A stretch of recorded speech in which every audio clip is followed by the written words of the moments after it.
Саламатсыздарбы, сүйүктүү студенттер? Бүгүн биз сиздер менен этиш сөздөргө улануучу ган менен мүчөсүнүн сүйлөм ичинде кандай колдонулары тууралуу сөз кылмакчыбыз. Ган менен этиш сөздөргө уланат да карама-каршы маанини берет.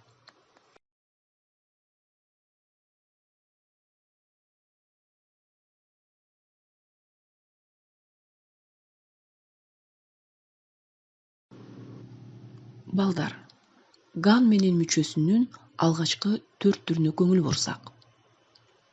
Алар ган менен, ген менен, гон менен, гөн менен. Бул мүчөлөр эгерде сөз үндүү же жумшак үнсүз менен аяктаса, мына ушул мен жогоруда айтып өткөн мүчөлөр уланат.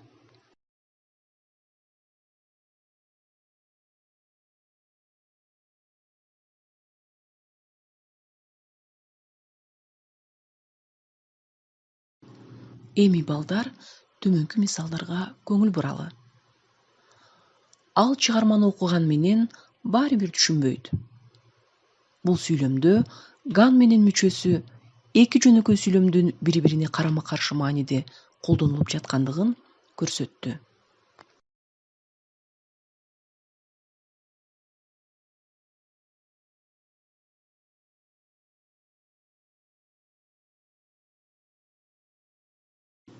Экинчи мисалды карап көрөлү.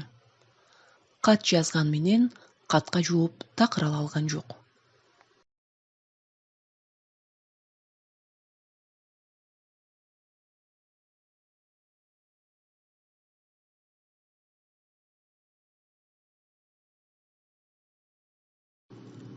Учак майданына эрте келген менен ал күткөн учак кечикти.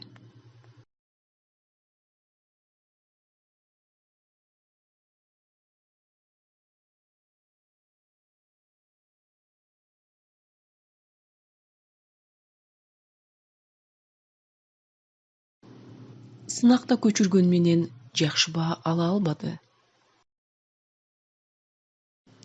Мына балдар, өзүбүз күбө болгондой, жогоруда келтирилген мисалдардын баарында ган менен мүчөсүнүн сүйлөм ичиндеги биринчи жөнөкөй сүйлөм менен экинчи жөнөкөй сүйлөмдүн бири-бирине карама-каршы мааниде колдонулгандыгына күбө болдук.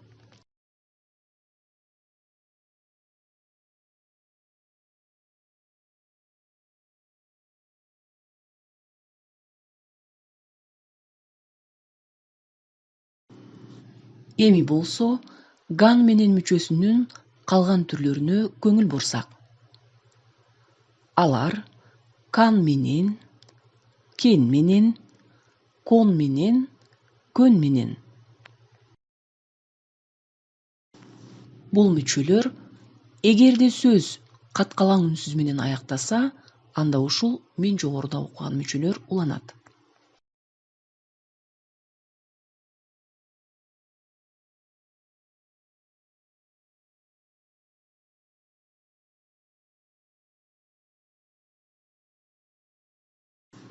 Анда мисалдарга көңүл буралы.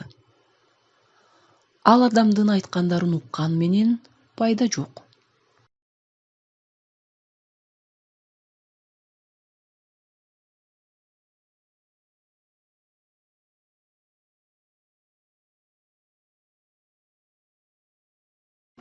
Кийинки мисал. Акчаны канчалык бат короткон менен ордуна ошончолук бат толтурат.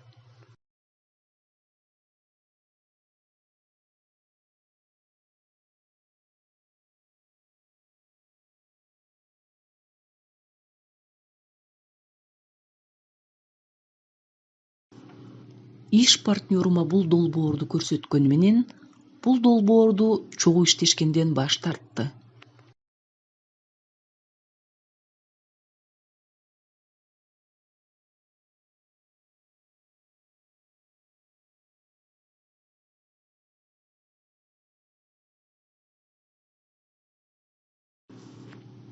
Кийинки мисал. Алекс сүрөт галереясын ачкан менен бир да сүрөт сата албаптыр.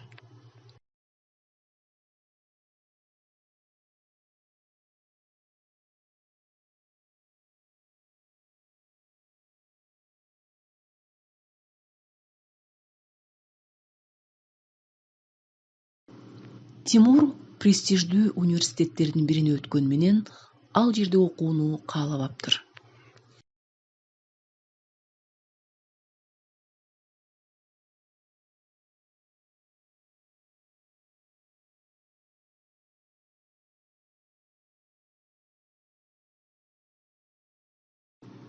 Балдар, мына ушинтип биз ган мүчөсүнүн сүйлөм ичинде эки жөнөкөй сүйлөмдүн бири-бирине карама-каршы мааниде колдонуларын үйрөндүк. Мына ушуну менен сабагыбыз соңуна чыкты. Көрүшкөнчө аман бололу.